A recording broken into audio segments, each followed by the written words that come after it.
How's it going, guys? White Rabbit here. As many of you probably already know, I've been planning on making a 101 crash course type of video about occult and satanic symbolism. And I actually ended up deciding that I'm going to break it up into multiple different parts because there is so much that we need to cover. And if I were to try to fit it all into one video, I would miss things and it would be a 3-hour long video. So I've decided to break it up into several different parts, which this is the first one. And what better to start off with than Saturn symbolism? So let's get into it.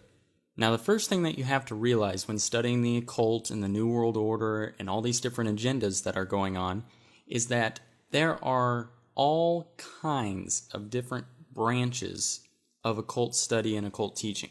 There are alchemy elements, there are satanic elements, there are witchcraft elements, there are New Age elements, there's even Buddhist elements, Mormon elements. I mean, all of these things interweave and are interwoven into each other. And what it all comes back to is satanic symbolism.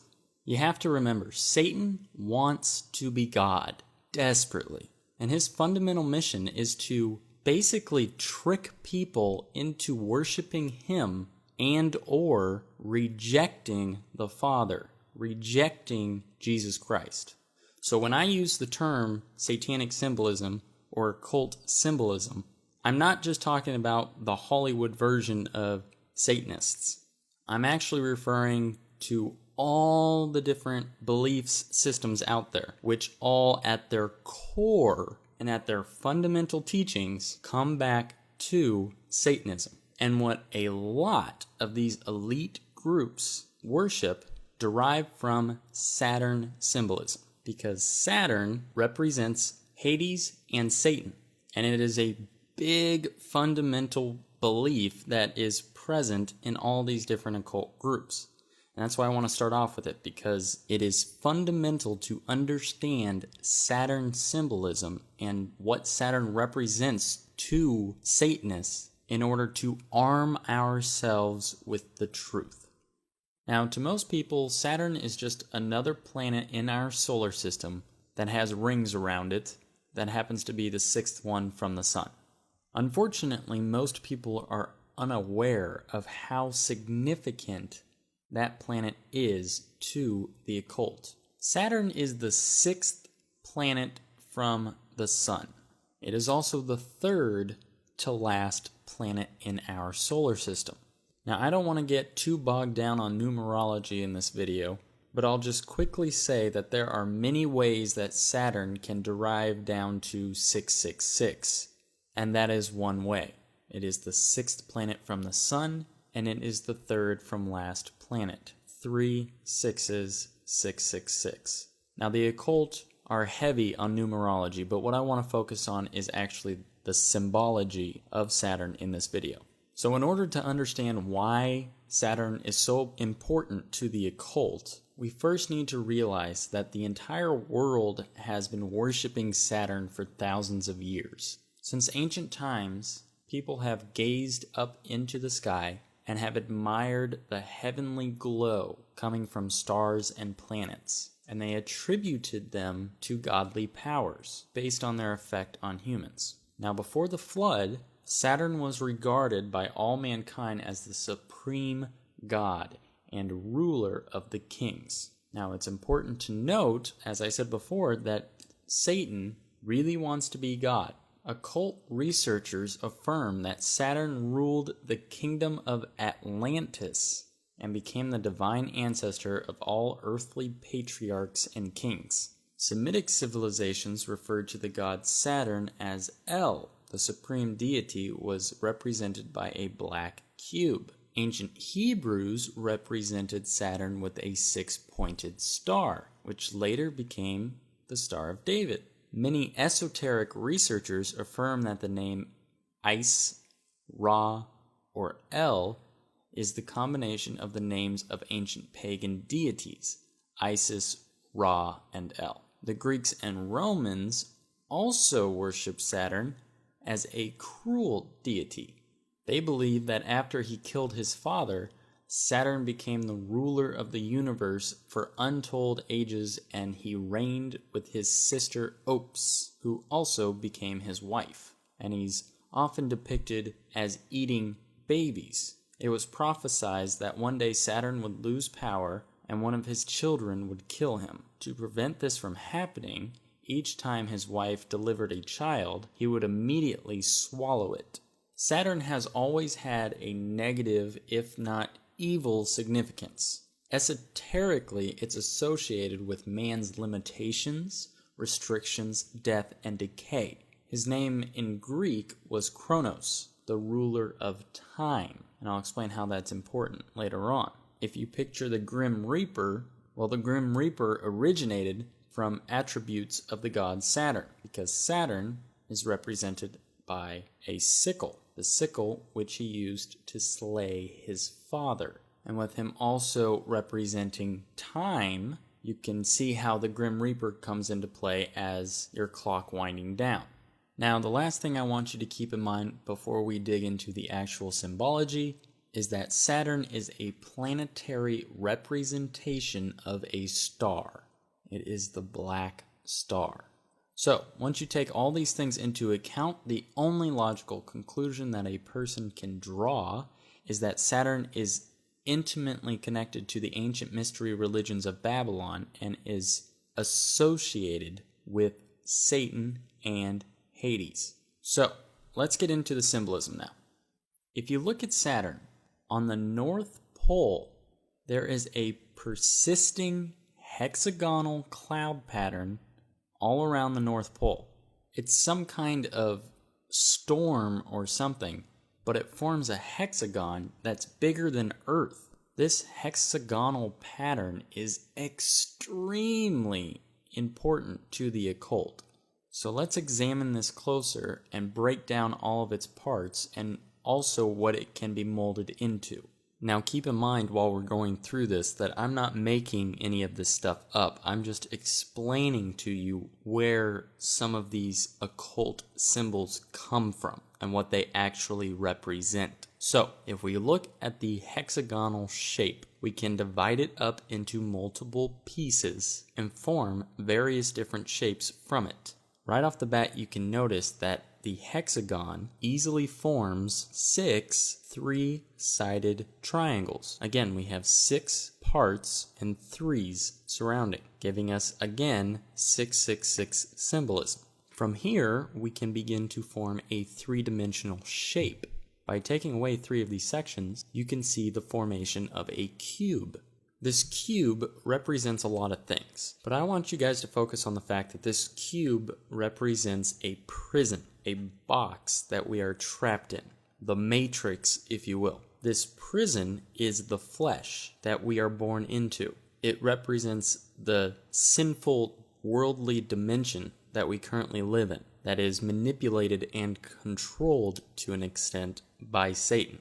Just take a look at this giant glass cube that Apple put up. The Apple logo, if you aren't familiar, actually represents the original sin of Adam and Eve eating the forbidden fruit. That's why it's an apple with a bite taken out of it. That's what that represents. It represents the original sin, the sin that we are all now trapped into, the prison of sin, the flesh that we are trapped in. And when you take into account the fact that it's in the middle of a glass cube, which symbolically represents the prison, you have the original sin behind the walls of this cube prison. Do you get it? Now, you may not have ever noticed it, but there are actually people who worship these cubes, and they're found all over the world. They are embedded into our society. Everywhere you look. The Bible tells us not to love the world or the things in it. But Satan wants you to do the exact opposite. Satan wants you to love this world. He wants you to love earthly things. He wants you to worship the prison that you are in, the prison of the flesh. And that is why he deceives people into worshiping this cube, and why he associates this cube or the cube with a positive message. Now, when considering this cube and its satanic significance, also bear in mind that a two-dimensional cube is a square, and a square is also found all over the place, particularly in logos. Now, if we draw a line connecting the corners of the square, we form an X. Now, what does this represent? Well, think about a pyramid. If you were looking down onto a pyramid from the sky, you see what appears to be a square with an X through the middle of it. And an X is another representation of Saturn. I hope you guys are starting to realize at this point that all these different symbols all coincide with each other, and they all come back to Satan. So, some of you might know where I'm going with this. What was Jesus crucified on? He was crucified on an X. He was nailed to the cross, which is an X. Now, one leg of the X was extended because Jesus was crucified in a public display, and that's the only difference. It's still an X. Now, the problem with researching these things is that a lot of people will lead you to conclude that this means that Jesus is a satanic belief, but that is not true. Jesus was crucified on the cross or on an X deliberately by Lucifer for several reasons. But the biggest reason, in my opinion, was for Satan to trick Christians into worshiping him. Now, if you think that the cross, which is an X, symbolizes Christ, you're not entirely accurate. It actually symbolizes Saturn, which symbolizes Satan. You need to realize that God does not need symbols by any means. He is above that. If you want to see a symbol that represents God, go outside, look at a flower, look at the oceans, look at a mountain, look at your dog, look at your neighbor, look at yourself, look into the sky, all around us. God made all of this. He doesn't need symbols. Satan does. And that's one of the main reasons why God commanded us not to idolize. You see, God is a whole lot smarter than Satan, and he saw this problem coming. Satan crucified Christ on a giant X so that when you go to church and you kneel down to pray in front of the crucifix, you are actually worshiping before a cross, an X, Saturn, Lucifer. You are worshiping before Lucifer. Now, I have some good news. In the scheme of things, it really doesn't matter. If your intention is to know Christ and to know God, then you will know God, and he will know you. Now, as is the case with most occult symbols, there are masculine symbols and there are feminine symbols. An X is technically a masculine symbol, just like a square is a masculine symbol. So keep in mind that the X and the square/cube represent Saturn. Well, if you look at Saturn, you notice an interesting characteristic. It has rings that go around the planet. Those rings can be symbolized by a circle. A circle is feminine in the occult, and an X or a square is masculine in the occult. You see, Saturn represents both masculine and feminine energy to the occult. And again, when you see a cross, like the Celtic crosses that have a circle in the middle of them, it's more Saturn symbolism. It just actually encompasses the feminine into the masculine sign of the X, which creates a duality type of symbolism. Now, let's jump back to the three-dimensional depiction of the square, the cube, which derives from the hexagon. If we were to draw a star, and remember, Saturn is the planetary representation of a star, if we were to draw a star using the hexagon, we will get a hexagram.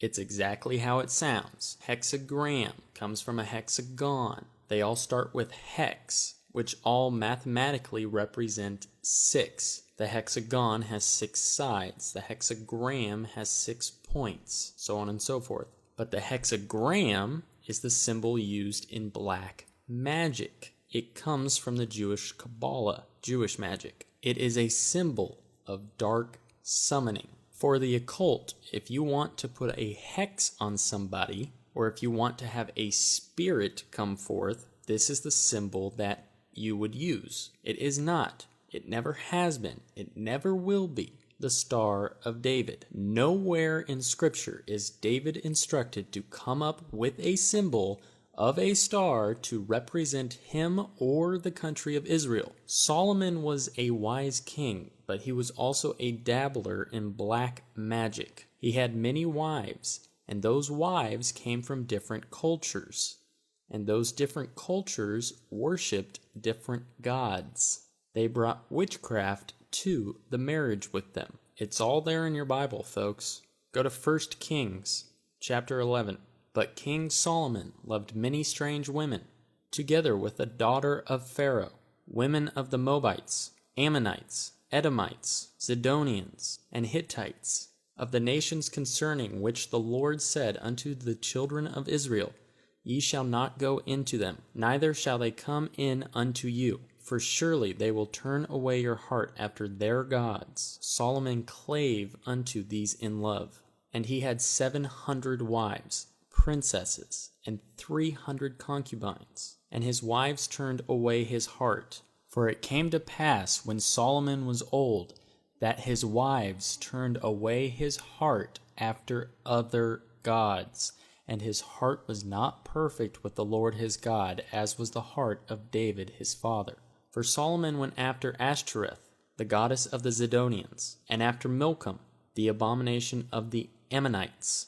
And Solomon did evil in the sight of the Lord, and went not fully after the Lord, as did David his father. Then did Solomon build an high place for Chemosh, the abomination of Moab, in the hill that is before Jerusalem, and for Moloch, the abomination of the children of Ammon. And likewise did he for all his strange wives, which burnt incense and sacrificed unto their gods. And the Lord was angry with Solomon, because his heart was turned from the Lord God of Israel, which had appeared unto him twice, and had commanded him concerning this thing, that he should not go after other gods, but he kept not that which the Lord commanded. Right there in that chapter, God is clearly explaining that Solomon married all these different women and embraced their gods. He was dabbling in black magic. He was worshiping false gods. All right, now again in the Bible, if you go to Amos chapter 5, verse 24, God is not in a good mood, but let judgment run down as waters, and righteousness as a mighty stream. Have ye offered unto me sacrifices and offerings in the wilderness 40 years, O house of Israel? But ye have borne the tabernacle of your Moloch, and Chian, your images, the star of your God, which ye made to yourselves. You can't get any clearer than that, folks. God is talking about the star that Solomon was using and praying before and conjuring up demons with. When Solomon had the temple built, he used people from a town called Tyre. Tyre worshipped a god called Baal. Baal is another name for Saturn in some occult groups. This hexagram is a symbol of Baal or Saturn, not the Star of David. This is the seal of Solomon. It comes from the Jewish Kabbalah, and at that time it was Jewish magic with a K. Not all Jews worship the same God. Israelis use this symbol because they are deceived, not because they are evil. In fact, some Jews are actually Satanists, but that's an entirely different talk. Not all Jews are Satanists. Jews are deceived, and they are deceived into using this star as their symbol, just as many Christians who idolize the cross are deceived. It's all very subtle. But Satan can deceive people very, very well. All right, so hopefully now you can see that the hexagram, which derives from the hexagon, is actually a very satanic symbol that is used in occult groups to summon demons. And what does it come back to? It all comes back to Saturn, which represents Hades. So again, still looking at the hexagon that is found on Saturn, which is where all of these things derive from, and keeping the same shape of this pentagram, we can see another familiar occult symbol that comes from these shapes. Now, to some of you, this might not make a whole lot of sense. You might not automatically realize what this is. But to me, this is where things get really interesting. This represents the square and compass. The square and compass of Freemasonry. Remember, the occult are obsessed with non-duality, masculine versus feminine, the masculine and feminine. And I showed you how it can be represented earlier with a square representing the masculine and a circle representing the feminine. In terms of Saturn, this comes from the rings around Saturn representing the feminine, and Saturn itself, which represents a cube representing the masculine. Now think about the square and compass. A compass makes a circle, and a square, well, makes squares. So again, you see the masculine and the feminine parts of the square and compass symbology of Freemasonry, which is also depicted and derives from a hexagon, which is found on Saturn, which represents Hades. Do you see how this all comes back? It all interweaves into each other, guys. Now, what does the square and compass have in common with the hexagram? They both come to a point. They both point both up and down. You've heard me say it before. In Satanism, they have the belief, as above, so below.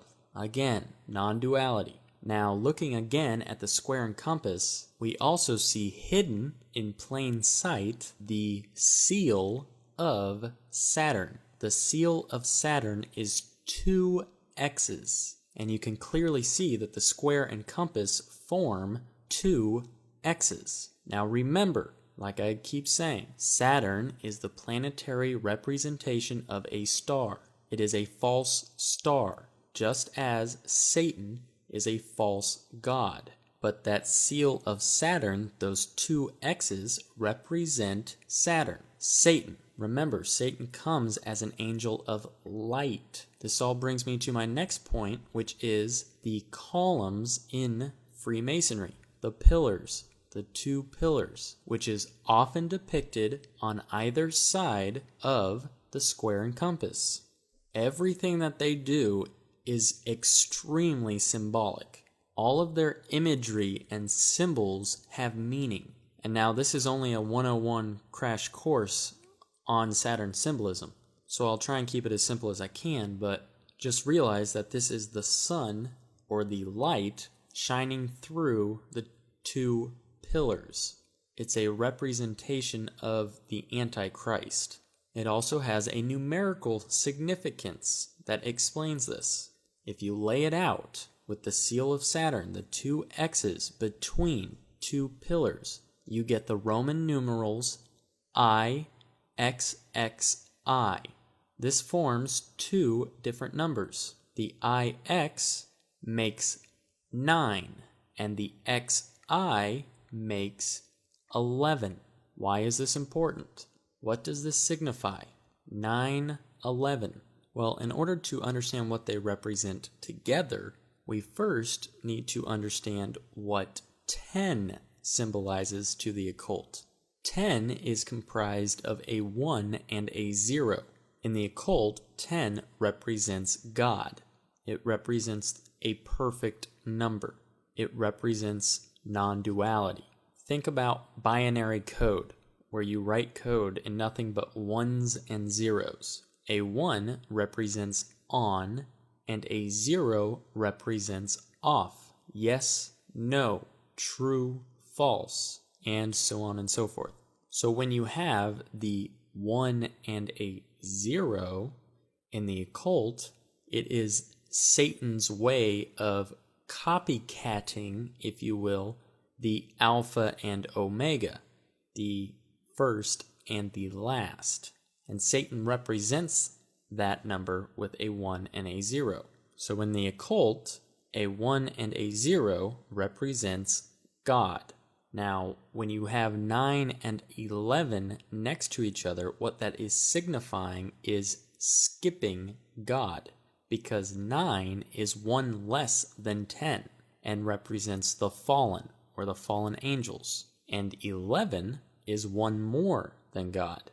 It represents being above God, skipping God and becoming godlike yourself. So, when we have 9 and 11 next to each other, it is surpassing God, the number 10.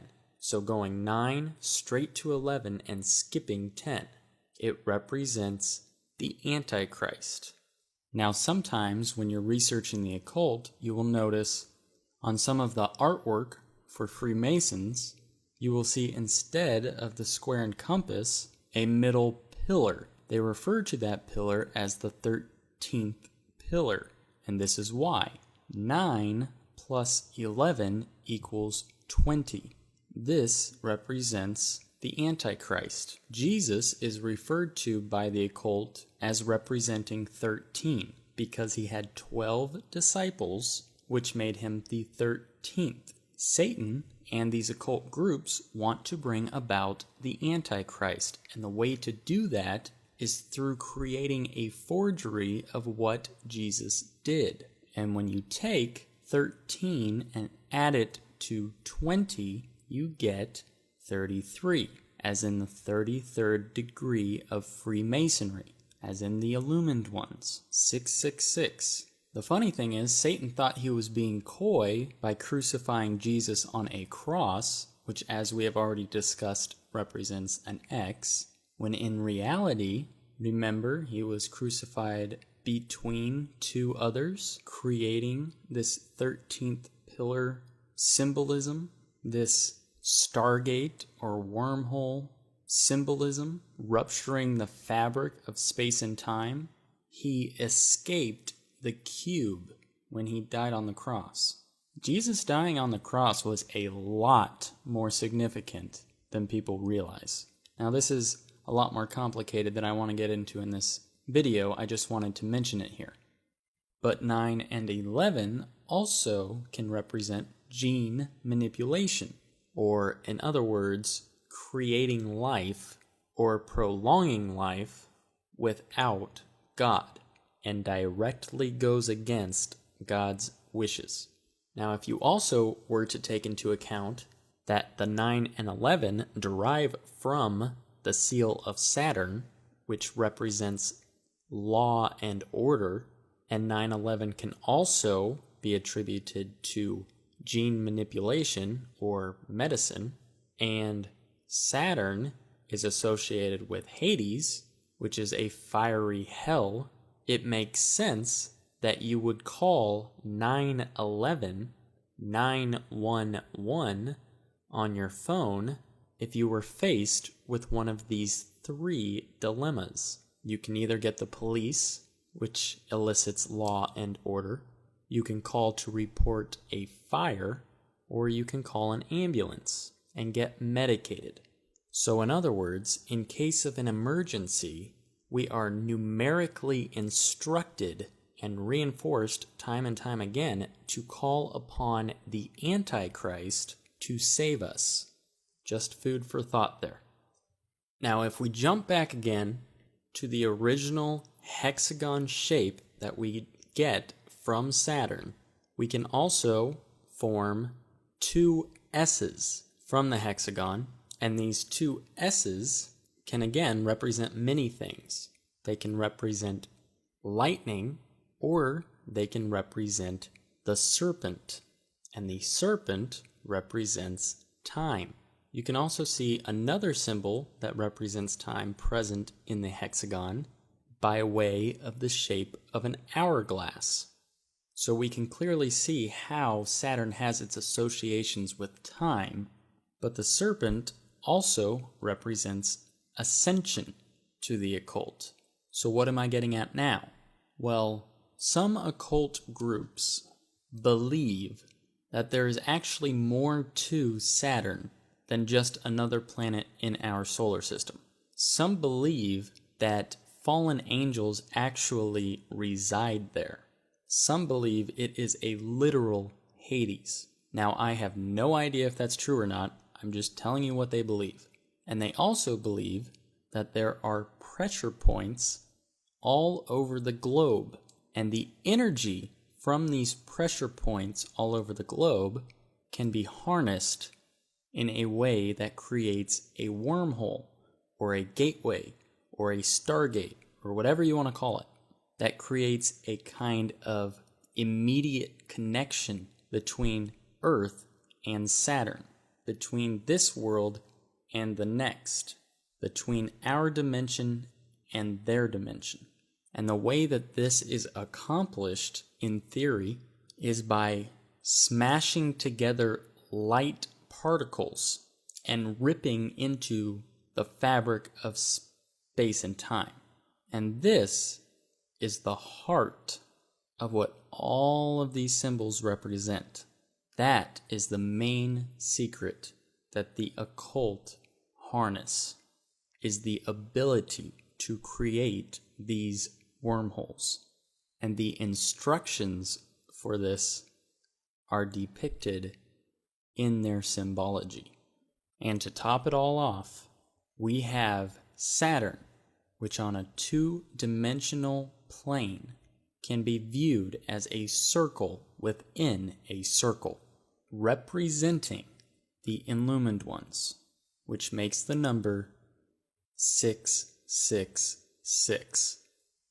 So as you can see, Saturn has all this different symbolism associated with it, and that is why the occult love Saturn so much. It's because you can derive all of these different meanings from it. Saturn is a symbol, and the occult are trying to bring about the Antichrist by manipulating Jesus dying on the cross. Now, the problem is, a lot of people researching the occult will look at these three crosses, see the symbolism there, and associate the three X's to symbolizing 666. And that is true, but that is an occult interpretation. And this is a very distinct difference. And if you get nothing else from my video, you need to understand this. And that is that God does not use man-made symbols, okay? The reason I say this is because the occult, or at least several of the occult groups, derive 666 simply from these three crosses, when in reality, the symbols that God made are far more important than the man-made symbols. So it's not the cross where they should be getting their numerology from, but the person on the cross. 6 is the number of a man. There was a man to the left and to the right of Jesus on the cross. They both represent a 6. But Jesus was God, so he does not make the 666. He breaks through that. And when you have the seal of Saturn, which symbolizes 9 and 11, and it is missing the 13th pillar, Jesus did not represent an X, he represented a 10 because he was God. He connected the 9 and the 11. He merged the two worlds. He created a gateway. He escaped the prison. He escaped the cube. He went beyond this dimension. And that is why it is so significant that Jesus rose from the dead and ascended into heaven, because he was not confined by the terms of this dimension. Do you understand what I'm saying? I hope this makes sense to you guys. It's pretty incredible stuff when you think about it. So there you go, guys. There is your crash course on Saturn symbolism. I tried to cover all the basics. I might have missed a thing or two, but hopefully it was still very informative for you guys. If you all would do me a huge favor by sharing this video, I would truly appreciate it. God calls us to expose evil and to expose secrets. especially secrets of evil men. We need to expose Satan's lies. And I think that hopefully this video will be a good start for most of you. As always, if you haven't already, please like and subscribe. Thanks, and God bless.